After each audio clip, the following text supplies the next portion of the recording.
Lagi-lagi Menteri BUMN melakukan perombakan pada perusahaan BUMN. Kali ini giliran Semen Batu Raja, Pupuk Indonesia, perusahaan pengelola aset alias PPA, dan juga Asabri yang dibenahi. Siapa saja yang terpilih? Selengkapnya akan saya paparkan dalam Lagi Erik Bongkar Pasang BUMN. Kita langsung lihat slide yang pertama.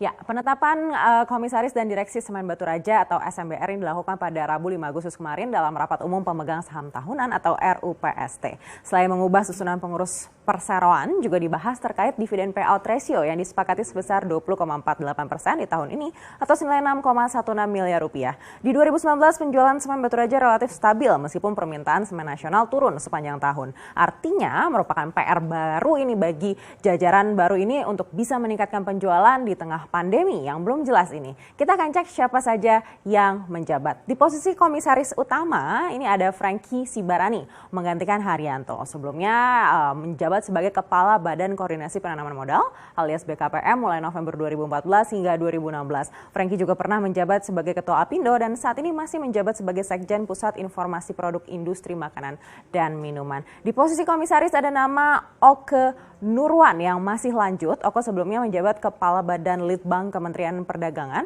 Dia termasuk salah satu pejabat yang menyetujui kenaikan PPh. Kalau Anda ingat waktu itu untuk 1.147 barang konsumsi impor termasuk shampoo, lampu, dan 2,5% jadi 10%. Namun nama Kiki Rizky Yoktavian yang tadinya menjabat di posisi yang sama sudah dihapus karena memang masa jabatannya sudah berakhir. Dan lalu di posisi komisaris independen ada nama Endang Tirtana ini menggantikan nama Dewi Justisiana dan juga Darusman Mawardi yang memang sudah berada di posisi ini sebelumnya. Berikutnya kita akan lihat siapa saja yang berada di jajaran direksi. Posisi Direktur Utama tidak berubah ya, sejak Oktober 2018 diisi oleh mantan bos dari PT Perusahaan Gas Negara yaitu Joby Triananda Hashim. Di posisi Direktur Produksi dan Pengembangan juga tidak berubah, tetap diisi oleh Dakoni, mantan GM PT Semen Padang. Di posisi Direktur Keuangan ada nama M. Jamil, ini juga tidak berubah dari bulan Mei tahun 2019. Lalu di posisi Direktur Umum dan SDM ini ada Amrullah, ini juga masih sama. Mungkin yang berbeda ini adalah posisi Direktur Pemasaran yang tadinya dipegang Dede Parasade lalu diganti oleh Muhammad Saifuddin. Dan Muhammad Saifuddin ini sebelumnya menjabat sebagai Direktur Utama PT Semen Gresik. Di bawah pimpinannya, Semen Gresik ini meraih prestasi dan juga banyak anugerah. Salah satunya adalah anugerah perusahaan tangguh Nusantara Candi di Juli 2020 kemarin. Ini mungkin salah satu pertimbangan juga kenapa akhirnya Saifuddin ditempatkan di Semen Batu Raja karena prestasinya ini. Lalu selain Semen Batu Raja yang juga dirombak adalah kepemimpinan holding BUMN Pupuk yaitu PT Pupuk Indonesia. Siapa saja? Kita akan cek slide berikutnya. Di posisi Komisaris PT Pupuk Indonesia ini sebelumnya ditempati oleh Bungaran Saragih yang sudah habis masa jabatannya. Yang dipilih untuk menggantikan adalah Darmin Nasution. Ini sudah tidak asing lagi ya, Darmin sudah menghabiskan puluhan tahun di bidang ekonomi. Di pemerintahan Joko Widodo tahun 2015 hingga 2019 Darmin dipercaya sebagai Menko Perekonomian Indonesia. Lalu di periode kedua ini posisinya digantikan oleh Erlangga Hartarto dan Darmin sempat beristirahat sejenak sampai akhirnya menjabat lagi saat ini.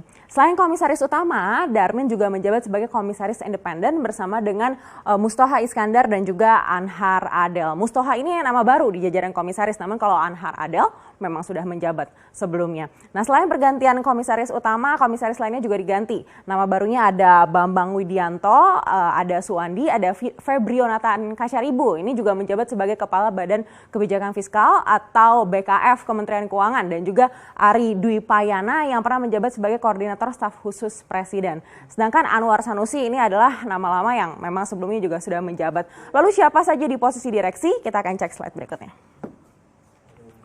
Di posisi tertinggi Pupuk Indonesia ini ada Bakir Pasaman sebagai Direktur Utama menggantikan Aas Asikin Idat yang sudah habis masa jabatannya. Sebelumnya Bakir ini adalah Direktur Utama PT Pupuk Kalimantan Timur yang merupakan anak usaha Pupuk Indonesia. Selanjutnya di posisi Wadirut ini ada Nugroho Kristianto. Di posisi Direktur Pemasaran lalu ada Gus Rizal, di Direktur Keuangan dan Investasi lalu ada Indarto Pamungkas, di posisi Direktur Transformasi Bisnis ada Panji Weruki dan menjabat sebagai Direktur Produksi ada Bob Indiarto, lalu Direktur SDM dan Tata Kelola dipegang oleh Winardi. Nah, selain Pupuk Indonesia, Menteri BUMN juga mengganti Direksi PPA. Kita akan cek slide berikutnya.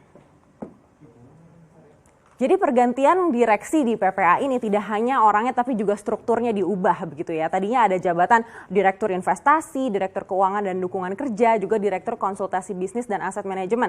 Kalau sekarang ini diganti jadi posisinya ada Direktur Investasi 1, Direktur Investasi 2, lalu ada Direktur Restrukturisasi dan juga Direktur Keuangan dan Manajemen Resiko dan juga Direktur Hukum dan SDM begitu. Di posisi pertama ini ada Ari Surono. Ari Surono ini menggantikan Iman Rahman sebagai Direktur Utama. Iman sudah didaulat jadi Direktur Strategi Portofolio dan New Ventures di PT Pertamina di bulan Juni lalu begitu ya.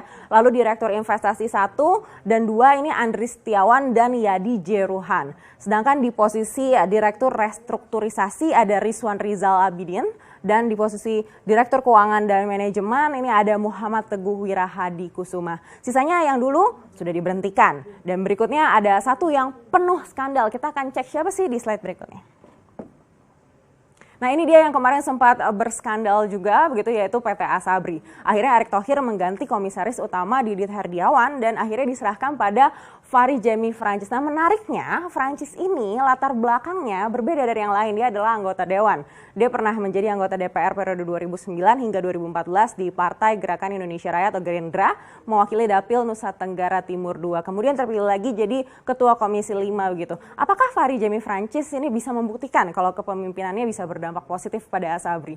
Kita tunggu nanti seperti apa sepak terjangnya. Nah selain komisaris utama, dia juga menjabat sebagai komisaris independen bersama dengan Hari Susetio Nugroho dan juga Ahmad Syukrani. Sedangkan di posisi komisaris ada Rofianto Kurniawan. Lalu berikutnya di posisi Direktur Utama ada Sony Wijaya yang akhirnya diberhentikan dengan hormat pada Selasa lalu begitu ya.